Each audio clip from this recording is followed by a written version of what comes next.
안녕하세요.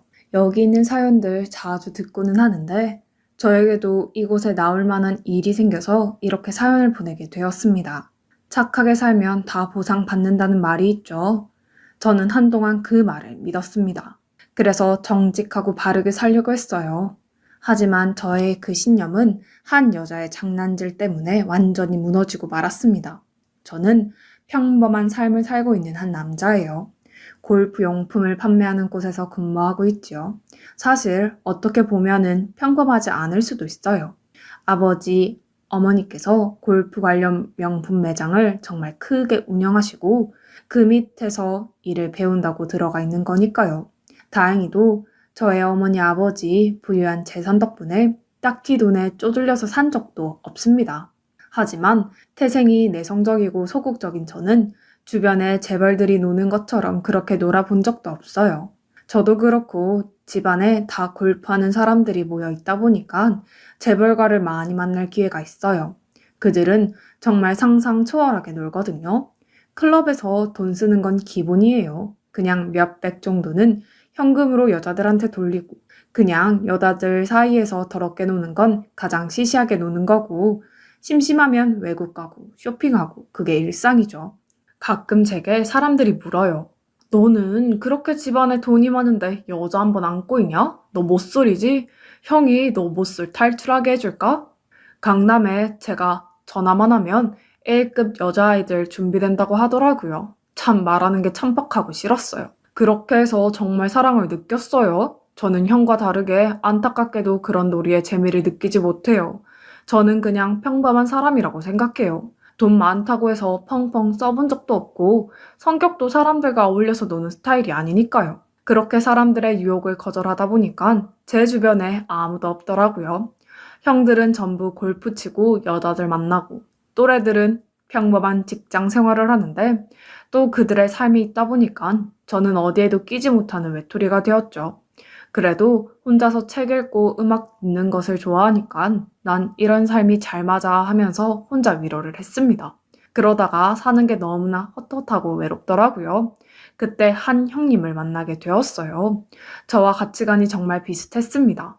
형님도 부모님 회사 주식 지분만 해도 3천억 넘게 가지고 있고 어마어마한 부자인데 오만하지 않고 여자를 뭐 물건처럼 보고 그런 게 아니라 정말 사랑을 추구하는 그런 인생을 살더라고요.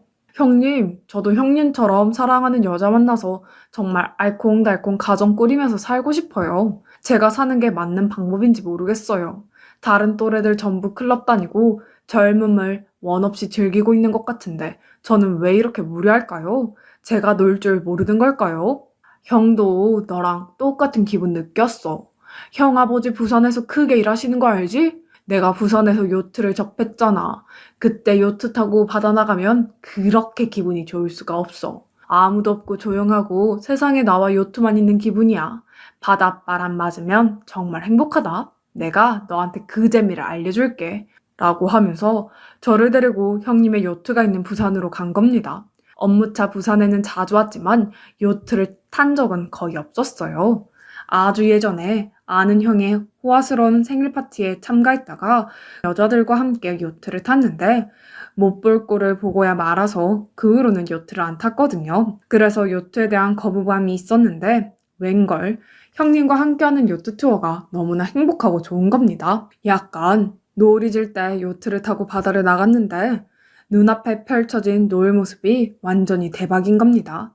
그냥 그 노을을 바라보고 있는데 저도 모르게 눈물이 한 방울 떨어졌어요. 그래, 내가 이 좋은 자연 환경을 모르고 일에만 치여 살았구나 싶었던 저는 결심했죠. 그래, 나도 이제 뒤늦게 시작했지만 취미를 한번 가져보자 하고요. 그때부터 저는 요트에 푹 빠졌어요. 평생 큰돈 쓴 적 없었던 제가 요트를 알아보러 다니고 동호회도 가입하고 삶의 활기가 도는 겁니다. 부모님도 그렇게 얼굴 좋았던 적이 없는데 요트가 재밌냐며 물으시고 그런 건전한 곳에 돈 쓰는 거 참 좋다고 아빠는 저를 믿는다며 과유불급이라고 요트에만 푹 빠지지 말라고 하셨어요. 알겠다고 한 저는 거의 주말마다 부산에 내려가서 요트를 탔습니다. 한 1년 부산에서 거의 살다시피 하니까 다른 바다도 궁금해지더라고요. 그때 한 회원의 말씀이 스쳐 지나갔죠. 제주 바다 정말 끝내준다는 것을요. 저는 제주에 내려갈 계획을 세웠습니다. 매장은 매니저한테 맡기고 3주 동안 요트 대여로 작동법을 배우고 추랑 비슷하게 나갈 수 있는 코스를 가졌어요. 아는 형님이 지인이 요트를 팔려고 하는데 잘 안 팔려서 이런 코스를 진행한다고 한번 몇 주 타보고 마음에 들면 싸게 내놓을 테니 구매하라고 하면서요. 저야 너무나 좋았죠. 그렇게 저는 제주도에 내려가서 그분에게 작동법과 대충 주의할 부분을 숙지한 뒤 원 없이 바다에 나갔습니다. 너무나 행복했어요. 부산과는 또 다른 느낌이었습니다. 그러다가 그날 이상하게 홀린 듯이 갑자기 아침부터 나가고 싶더라고요. 호텔에 누워있는데 가슴이 꽉 막힌 느낌이 들면서요. 요트나 타자 싶어서 옷을 입고 나가려고 하는데 어머니께서 전화가 온 겁니다.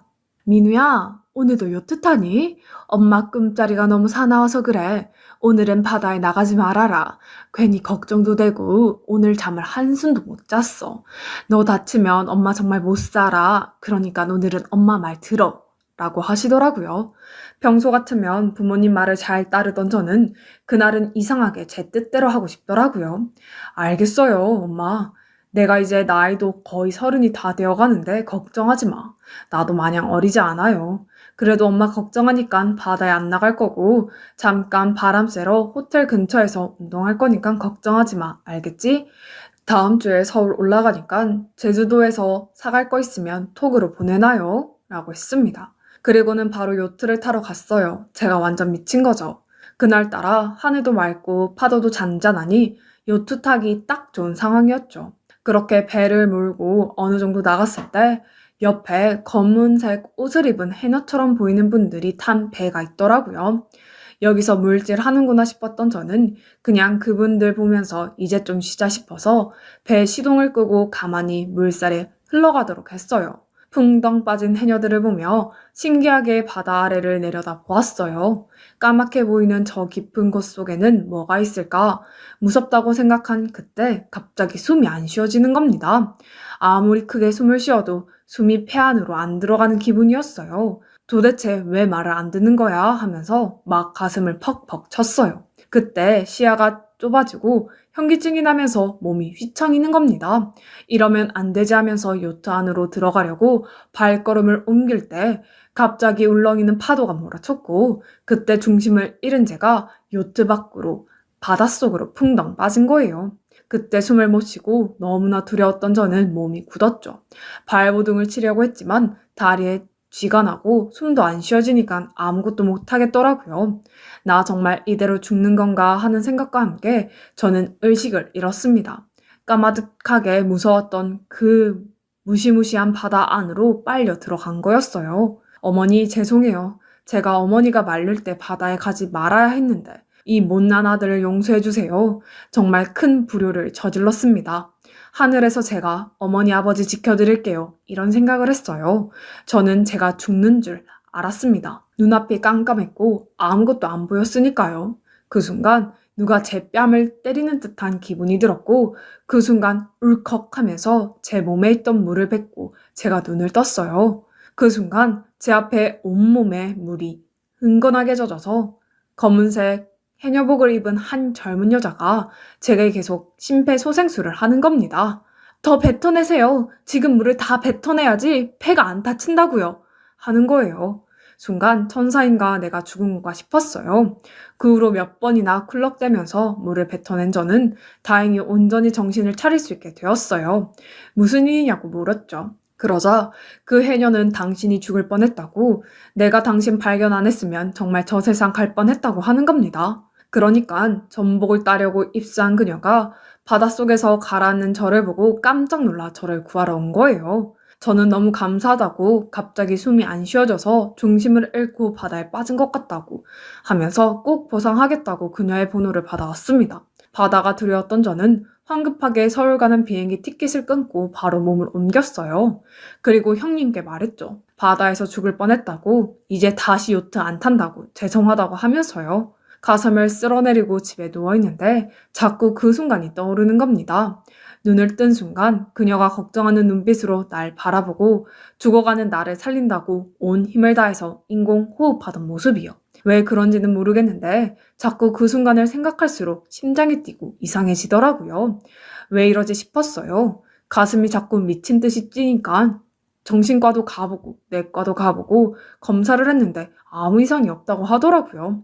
밥 먹다가 그 여자가 생각나면 심장이 뛰어서 몸이 마비되는 기분이 들고 집중이 안 되니까 상당히 불편했어요. 이 고민을 가게 매니저한테 털어놓으니까 형, 바보야? 라고 하더라고요. 그게 사랑이라고 하더군요. 저는 몰랐어요. 하긴 여자를 한 번도 안 만나본 제가 뭘 알겠습니까? 이게 사랑이구나 확신하게 된 계기가 있었어요. 바로 그녀에게 연락해서 그때 살려줘서 고맙다고 보답을 하겠다고 하면서 제주도로 내려가는 길이 있었거든요. 보답할 물건을 바리바리 싸서요. 물질을 하고 밖으로 나와 급하게 샤워를 하고 저를 만난 그녀를 본 순간 제 심장이 터질 듯 했어요. 그리고 그녀가 제게 말을 건 순간 저의 얼굴은 새빨개지다 못해 토마토가 되었죠. 내가 그녀를 좋아하는구나 싶었던 저는 그때 무모하게도 바로 고백을 해버렸습니다. 아주 연애 안 해본 남자의 티를 팍팍 낸 거죠. 살려줘서 너무나 고마운 마음에 처음에는 연락을 드리려고 했던 거예요. 그런데 자꾸 머릿속으로 그쪽이 맴돌고 제가 미친 것 같아서 제 마음을 표현하지 않으면 죽을 것 같아서 이렇게 고백해요. 저 돈도 많고 정말 행복하게 해줄 자신이 있어요. 부모님은 골프 사업하시고 제 명의로 된 집도 있고 그렇게 막 망나니 인생을 산 사람 아닙니다. 저 한 번만 믿고 만나보시면 안 될까요? 라고 하면서요. 지금 생각하면 정말 여자들이 질색하는 말만 했지요. 돈 자랑하고 집안 자랑을 했으니까요. 그런데 그때는 간절해서 그런 거라도 필요했습니다. 그런데 의외로 그녀는 웃으면서 그러자고 한번 만나보자고 하면서 저의 제안을 받아들이는 겁니다. 얼마나 기뻤는지 몰라요. 첫 연애였기 때문에 정말 모든 걸 쏟아 부었습니다. 매주 제주도로 내려가서 그녀에게 서울에서 산 각종 명품의 선물들을 다 챙겨 주었어요. 그녀도 원래 서울에서 살다가 인생의 회의감을 느껴서 외할머니가 계시는 제주로 내려와 해녀일을 배우고 있다고 하더라고요. 원래는 서울을 굉장히 좋아했는데 너무나 사람들에게 상처를 많이 받아서 도망치듯이 내려온 거라고 하는 겁니다. 저는 그런 그녀에게 말했죠. 당신이 얼마나 상처를 많이 받았는지는 내가 잘 모르겠지만 나 정말로 당신한테 잘 할게요. 나 당신 없으면 못 살아요. 위험한 세상 속에서 내가 당신 지켜낼 거니까 나만 믿어요. 앞으로는 돈 걱정하지도 말고 거친 일은 내가 다 할 테니까 당신은 좋은 것만 보고 먹고요. 라고 청혼을 했어요. 만난 지 딱 3개월 되던 때였습니다. 그녀는 조금 갑작스럽다고 하면서 시간을 달라고 했어요. 일주일이던 한 달이던 기다릴 준비가 되었습니다. 그렇게 저는 그녀의 대답을 기다리느라 3일 밤을 꼬박 샜어요. 그때 그녀에게 전화가 오더라고요. 결혼하자고요. 나도 오빠 없으면 못 살 것 같다고 하면서요. 저는 얼마나 좋았는지 몰라요.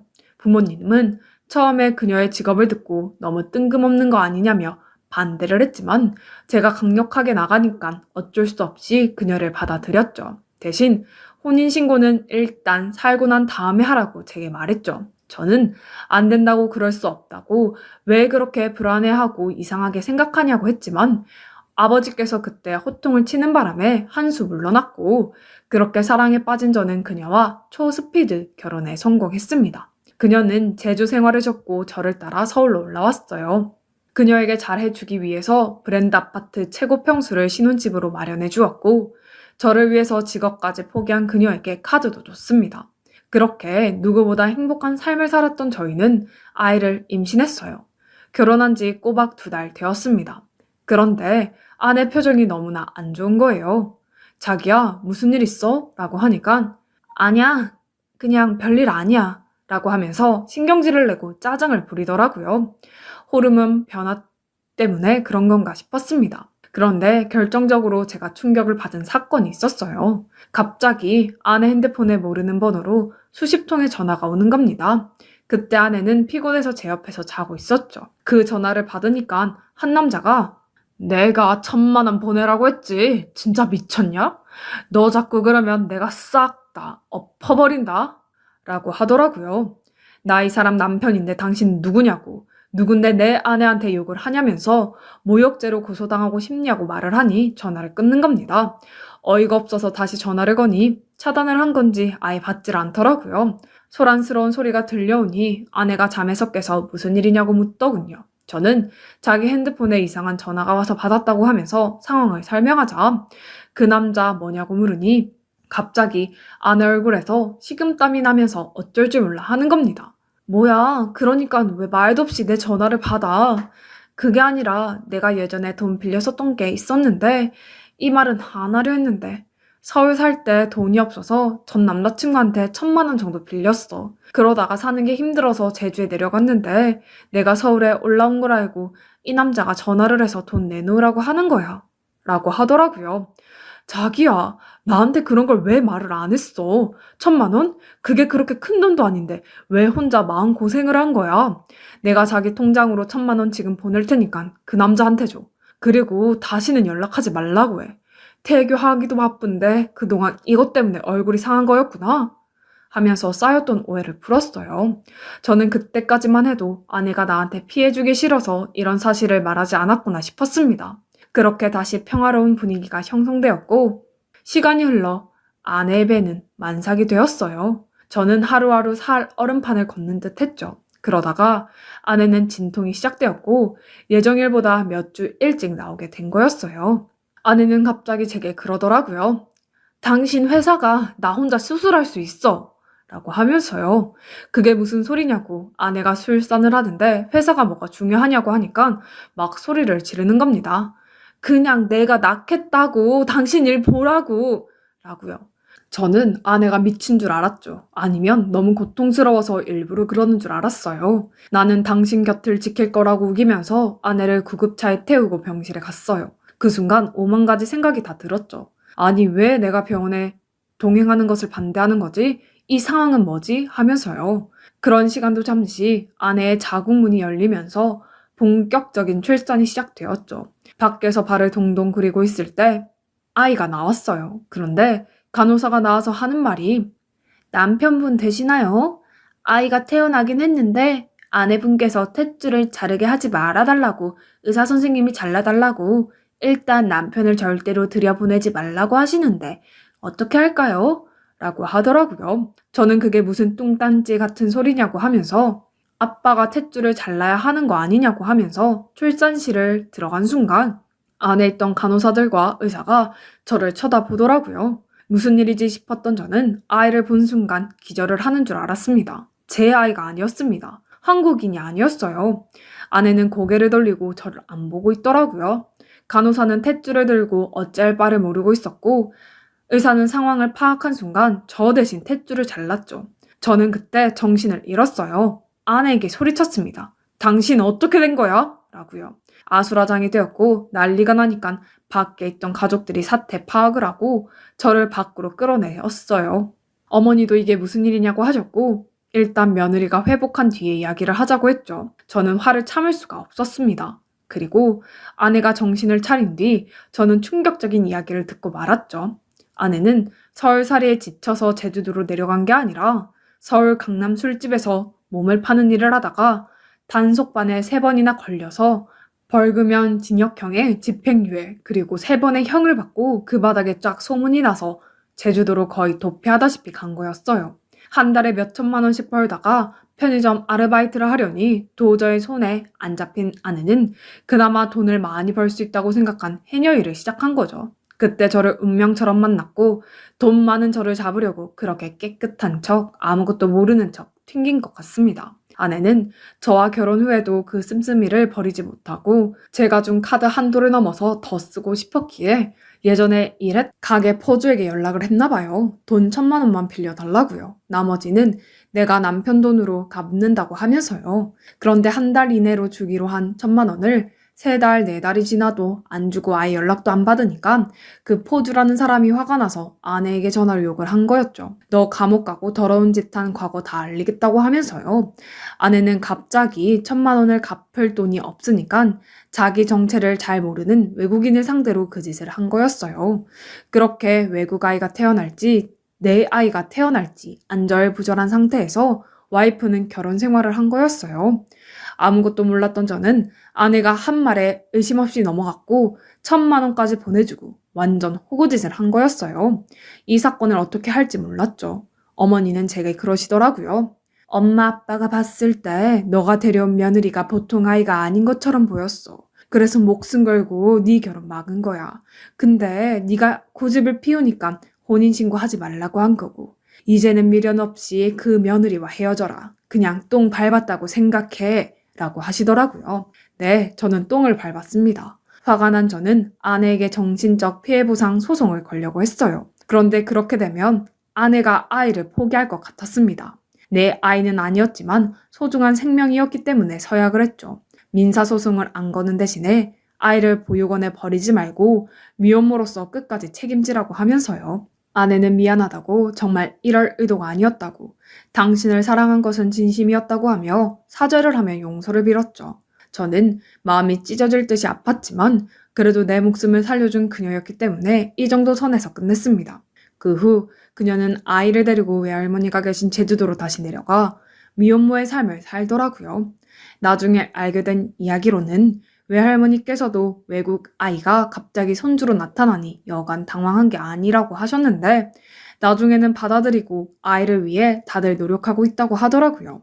소식을 들은 저는 조금은 씁쓸했지만 그래도 제가 할 수 있는 최선이라고 생각했습니다. 저처럼 여자 잘 모르는 남자들은 아무것도 모르고 속임 당하기 딱 좋은 것 같네요. 혹시라도 돈 많고 여자 많이 안 만나본 사람들 중에 제 사연 듣고 계신 분이 있다면 제발 제 꼴나지 마세요. 세상에 별일 다 있다고는 하지만 이런 일이 제 일이 될 줄은 꿈에도 몰랐습니다. 그럼 제 사연 들어주셔서 감사합니다.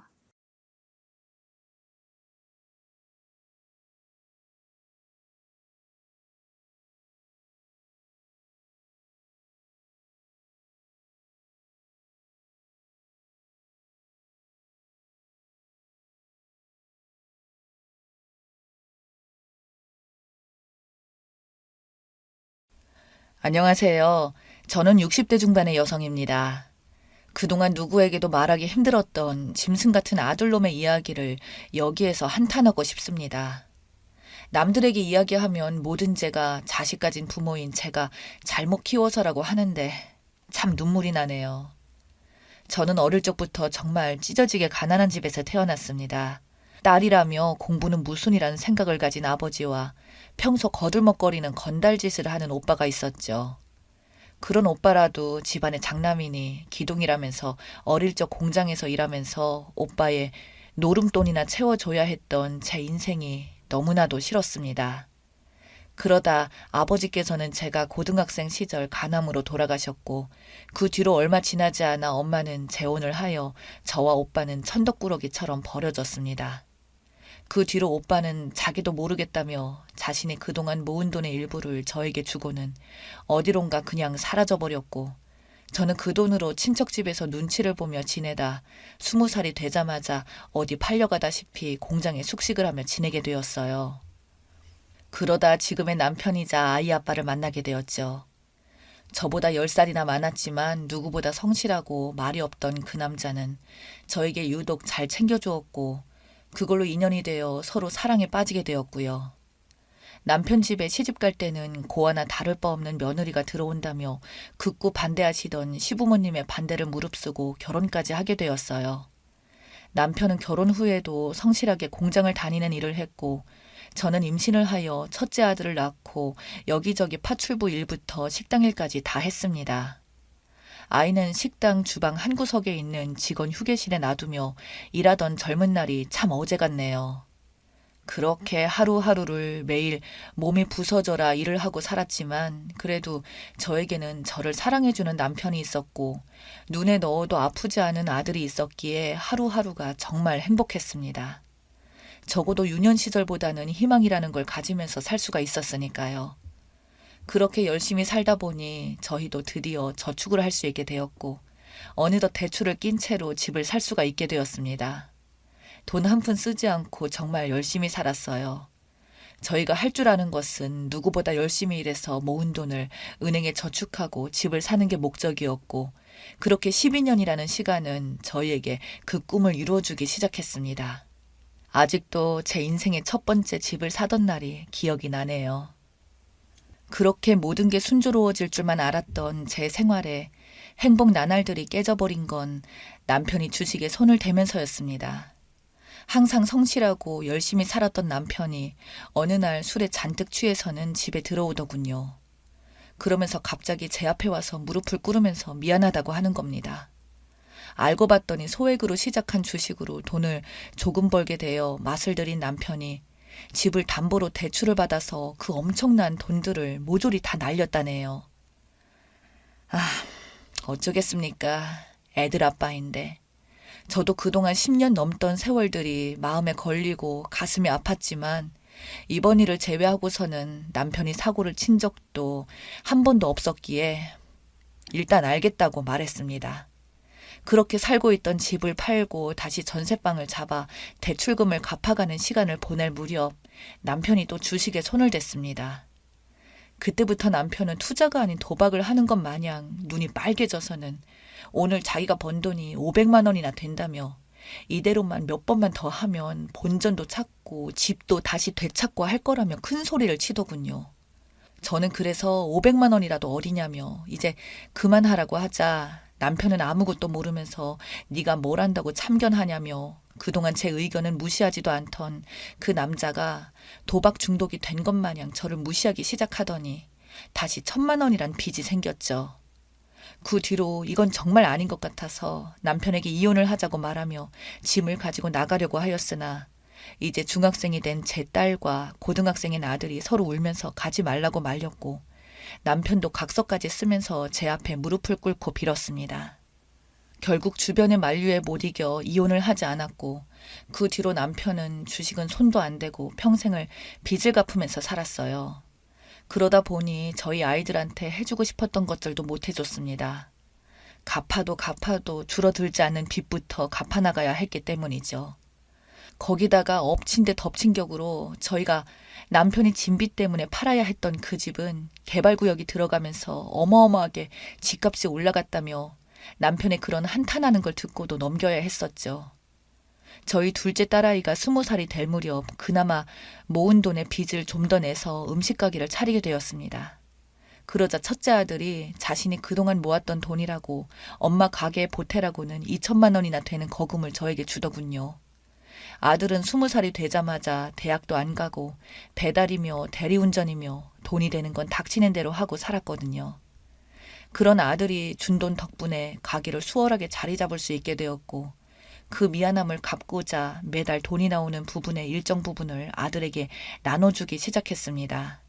아들도 그동안 하던 일을 그만두고 저와 같이 가게에서 일을 하였고 그 뒤로 벌이가 점점 커져가자 아들과 남편, 저까지 3명이서 계속 가게에서 일을 하며 6년 만에 옆 가게까지 확장하며 2호점을 오픈할 정도로 장사는 잘 되었죠. 그 뒤로 가게 빚뿐만 아니라 저희가 가지고 있던 모든 빚을 드디어 다 갚았고 가게 건물까지 저희 건물이 될 정도로 돈을 벌게 되었습니다. 정말 그동안 컴컴하게 앞이 보이지 않던 앞날이 희망으로 가득 찼었네요. 그중 한 가지 신경 쓰이는 거라고는 아들이 30살이 넘도록 장가를 가지 않은 게 가장 신경 쓰였습니다. 바쁘게 가게 일을 하느라 여자를 만날 시간이 없다는 이유로 여자를 만나지 않더니 그 핑계가 어느덧 8년이 넘게 되어 아들 나이가 어느새 이제는 30대 중반을 훌쩍 넘어버렸던 거죠. 남편의 나이 또한 늘어가기 때문에 아들에게 어서 결혼을 하라고 재촉을 계속 해봤으나 아들은 급해도 그렇지 그렇다고 아무하고 결혼할 수 있겠냐며 제 말을 흘려듣더군요. 사실 그런 아들에게는 큰 사랑의 상처가 있긴 했습니다. 예전에 20살 때부터 좋아했던 여자아이가 하나 있었는데 식당 일이나 하며 자기에게 관심을 못 써주자 그 여자아이는 다른 남자와 바람을 피우고 헤어졌는데 그 뒤로도 그 여자아이는 뻔뻔하게도 심심할 때마다 식당에 찾아와 친구인 척하며 아들의 마음을 가지고 놀았었죠. 바보 같게도 아들은 매번 그 여자를 찾아가 선물도 주었고 그 여자를 못 잊어서 다른 여자랑 연애도 안 하고 묶여 지내고 있었던 겁니다. 문제는 그 여자아이는 5년 전에 이미 결혼까지 올렸고 애도 낳고 잘 지내고 있습니다. 심지어 남편과 아이를 데리고 저희 가게에 찾아오기도 하고 저보고 넉살 좋게도 어머님이라고도 합니다. 정말 얄밉지만 제 아들이 바보같이 하는 행동이고 그 여자는 손님이라 뭐라 말하긴 애매했던 상황이었죠. 그렇게 저는 이러지도 저러지도 못하고 아들이 40살이 될 때까지 흘러갔고 그 와중에 저희 둘째 딸은 좋은 남자를 만나서 결혼까지 했지만 여전히 제 아들은 혼자서 지내더군요. 결국 집안에서 강경하게 밀어붙이다시피 해서 선을 보게끔 만들었고 5살 어린 여자아이를 며느리로 맞이하게 되었습니다. 저희는 아들이 드디어 결혼했다는 것에만 너무 기뻐서 모든 집안 식구들이 축복하며 해줄 수 있는 모든 것을 최고로 해주었죠. 다행스럽게도 음식 장사는 너무나도 잘 되어갔고 아들에게도 처음부터 나눠주었던 수익금들은 엄청난 금액이었을 겁니다. 그러나 결혼해서 몇 달 뒤 며느리가 저에게 찾아와서 조심스럽게 말하기를 남편이 생활비를 거의 안 준다는 말을 하더군요. 그래서 저는 아들을 불러서 도대체 그 많은 돈으로 뭐 하냐고 물으며 생활비가 없다는 이야기를 며느리가 나에게까지 찾아와서 말하냐고 하자 아들은 저에게 그런 거 자기가 알아서 할 테니까 신경 쓰지 말라고 하더군요. 그래서 저는 일단 아들 몰래 며느리에게 생활비로 쓰라며 제 카드도 쥐어주고 해서 겨우 달랬습니다. 그러던 어느 날 가게가 소란스럽더군요. 주방에서 일하고 있는데 홀이 갑자기 시끄러워서 나가보니 아들이 어떤 남자에게 두들겨 맞고 있는 거였습니다. 저는 깜짝 놀라 무슨 일인가 해서 그 남자를 말려보니 그 남자는 바로 아들이 좋아하던 여자의 남편이었습니다. 저는 도대체 무슨 일이길래 내 아들을 이렇게 때리냐고 격분하며 소리를 지르자 그 뒤로 그 남자가 제게 내뱉은 말은 정말 충격적이었습니다. 아줌마는 아들을 도대체 어떻게 키웠길래 아이 낳은 유부녀를 꼬셔서 임신까지 시킬 수 있어요? 그 말이 제가 너무 놀라 무슨 소리냐고 하자 지금 그쪽 아들이랑 자기 아내랑 바람이 났고 아이까지 임신해서 아이까지 낳았는데 아무리 생각해봐도 자기를 닮은 구석도 없고 임신 시기도 의심스러워서 유전자 검사했더니 친자가 아니었다는 겁니다. 그 뒤로 자기 아내를 닥달해봤더니 그 아이의 아빠가 바로 제 아들이었다고 하네요. 그렇게 모든 사실을 알게 되자 너무 화가 나서 아들을 그렇게 가게에서 대놓고 팬 거였죠. 결국 경찰까지 불러서야 그 소동이 끝나게 되었고 저는 아들을 데리고 들어가 묻기 시작했습니다. 아들은 한참을 망설이다 말하기를 자기는 그 여자랑 결혼할 거랍니다. 저는 갑자기 무슨 소리냐고 그럼 지금 네 아내는 어쩌고 도대체 정말 어쩌려고 그런 죄를 저질렀냐고 네가 한 행동이 두 집안을 파멸시키는 행위인 거 아니냐고 물어보니까 오히려 아들이 한다는 소리가 나는 평생을 이 여자만 사랑했었다고 그래서 결혼하고서도 자기가 이 여자에게 매달렸고 자기가 점점 부자가 되자 그제서야 그 여자가 자기한테 관심을 가져줬다고 합니다. 그리고 아들은 그 여자와 결혼한다고 하자 그 여자는 뭐가 아쉬웠는지 아들을 받아주며 일부러 임신까지 했다는 겁니다. 일부러 아이까지 낳은 거라는 거죠.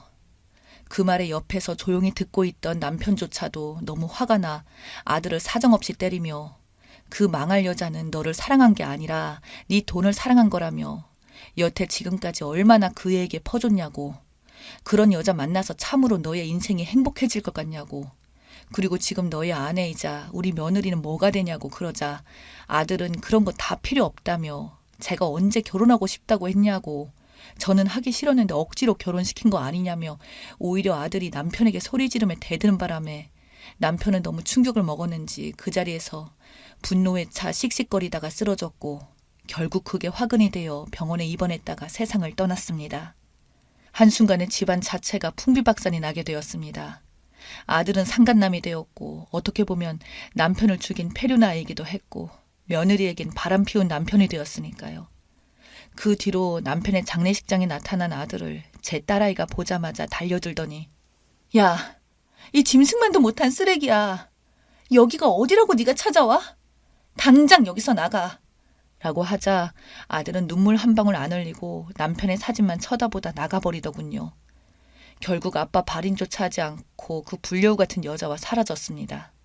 같이 사라진 그 여자의 남편은 수시로 저희를 찾아와 아들 어디 갔냐고 물어봤고 저도 너무 정신적으로 충격이 크고 힘들어 가게를 휴업하다시피 도저히 정신적으로나 육체적으로 견디지 못하여 끝내 가게를 닫고 집안에서 칩거하다시피 지내고 있어요.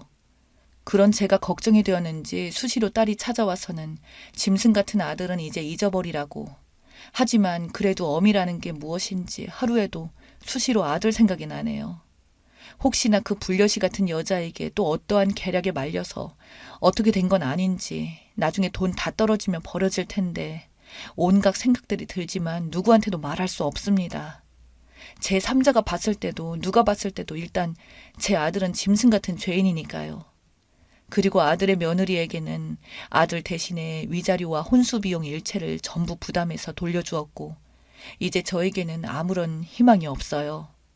한평생의 원수 같을 때도 있었지만 저를 지켜주던 남편마저 지금은 제 옆을 떠나가고 그 순박하기만 하던 아들마저 여우 같은 여자에게 빠져 이렇게 되어버리니 저는 앞으로 남은 세상을 어떻게 살아가야 할지 모르겠습니다.